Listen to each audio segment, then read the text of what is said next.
Here's the Reform Party explicitly telling you why they're so dangerous. ECHR membership is absolutely central to everything we intend to do if we win the next general election. We don't remove ourselves from ECHR, frankly, when it comes to criminality, when it comes to deportations, when it comes to all these issues, frankly, we will fail unless we leave the ECHR.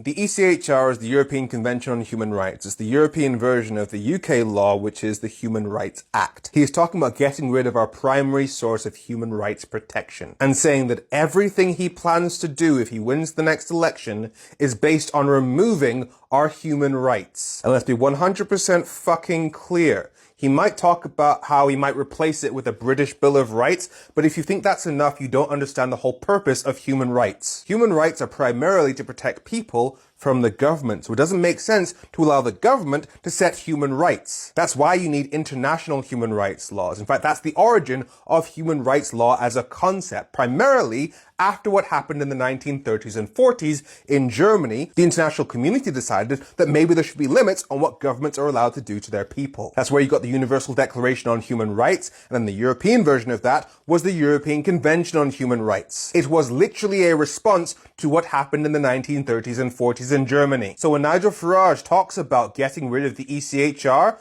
those are the protections he's trying to undermine. So if you're not scared yet, you should be. And if you're asking, what can you do? Two things primarily. One, ask yourself, how many young people who weren't going to vote in the next election have you convinced to vote? Two, how many people have you sat down and explained that Nigel Farage is applying for a job, and that when somebody is applying for a job, you look at their CV, and the only thing on Nigel Farage's CV is Brexit, which he himself has admitted has damaged the country. So nobody in their right mind would ever hire him for that job. Your job is to have conversations with people who I can't reach via the camera. So please, get to work.